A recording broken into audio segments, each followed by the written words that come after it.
Joining us now, America's Newsroom co-anchor and the 5 co-host, Dana Perino. You are live in D.C. for the State of the Union address. Good morning, Dana. Good morning. It's good to watch your show this morning and get caught up on. There's so many developments happening, Ainsley. There really are. We heard from Zelenskyy this morning. That was live this morning, and we came out of a commercial break to actually show that because it's so important. You can see the standing ovation there from Parliament.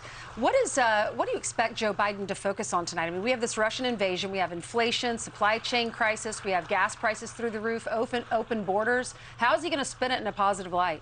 Well, one of the things that you will definitely see him do today is get a standing ovation because not of something that he has done as an accomplishment, but because of the president of Ukraine.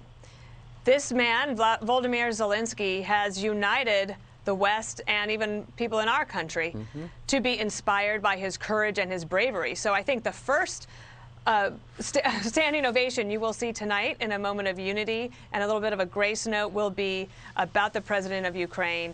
And then he's going to have to figure out a way to talk about how we can support, what we are going to be willing to do in the middle of what is an incredible split-screen moment with the indiscriminate shelling of the major cities of Ukraine as the Russians try to take over in an 18th century land grab in a 21st century world. We have never seen anything like this.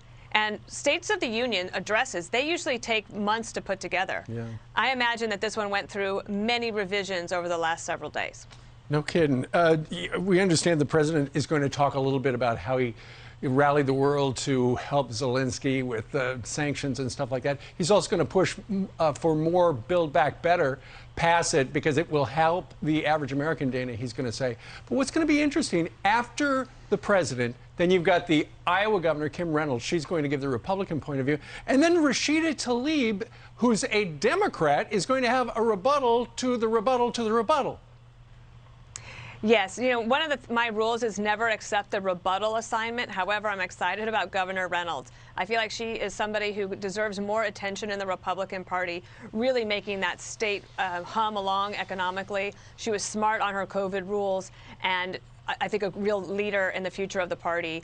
On the Democratic side, you know, they like to do this where they play the left wing against everybody else. Yeah. The problem for America and for President Biden, I think, is that he has allowed the left wing to pull him so far over to the left that now it's hard to imagine that anyone is going to believe that more pushes on Build Back Better are actually going to help them when it comes to what they're dealing with with inflation, energy prices, and of course their groceries. Yeah, and by the way, Joe Manchin, Democrats, looking to drill more, and he's looking to again buck his party, but he's actually for the Ukrainians. Dana, you predicted this. You said, I imagine come State of the Union address, magically we're going to learn that we can take off our masks and the pandemic is over. We have a pseudo announcement, like for example in New York, the pandemic, you got to wear a mask today on Tuesday, but on Wednesday you don't need one. Just so happens Wednesday's after the State of the Union address. Well, and isn't it just remarkable, Brian, that tonight, for the first time, the chamber in the House will allow everyone to be there without a mask. Wow, really? So if you look at some of the poll numbers that have come out in the last 8 weeks,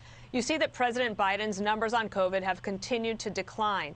That used to be his highest approval rating, but now he's underwater by a significant margin. On February 1st, I said they better not wait till March 1st to do what everybody else is already doing. They will be leading from behind on this, again, and it will be seen as nakedly partisan. Well, and today's March 1st, and at the White House, no masks are required, as is the case in the chamber of House of Representatives. Now, later on your program, you're going to be sitting down with Jen Psaki, the president's press secretary. You've got lots of questions for her about, you know, what's the president going to say? But she, as you know, she's going to say, well, I hate to get ahead of the president, but she will give you a good idea what tonight's going to be a lot about. Yes, we'll hear a little bit about tonight, but I think we also have a lot of questions about what is happening right now as we speak in Ukraine and how the West is dealing with requests from some people about a no-fly zone. So far, they've rejected that. What other sort of things can they do? One of them you've talked about this morning, and that is providing intel. Well, that can be good, but only if it's in real time. It doesn't do the Ukrainians any good to find out that, oh, an hour ago, that tank that just hit you, they were, you know, north of the city. That doesn't help. It has to be in real time.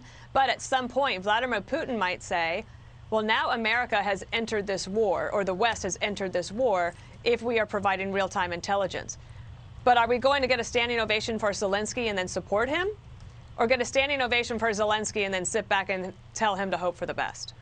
Good point. Yeah, it's amazing. Right now, the two major cities, Kharkiv is now totally surrounded, and they expect the assault to happen at any moment. It has been happening through the night, too. Yes, and you're waking up to images that are shocking, and you have to wonder what Vladimir Putin is thinking at this point. You know, there are also things like small-level tactical nuclear weapons, a question that Representative Michael Waltz raised earlier with you all, and I would imagine that Vladimir Putin thinks that that would be maybe a step too far, but the West has not been clear as to what happens after he takes that step were he to do it. Yeah, that's right. As we've been looking at some of the video from cluster bombing yesterday. Dana, thank you very much. We're going to be watching you and Bill in 21 minutes right here on the channel. Thanks, guys. Thanks, Dana. Yes,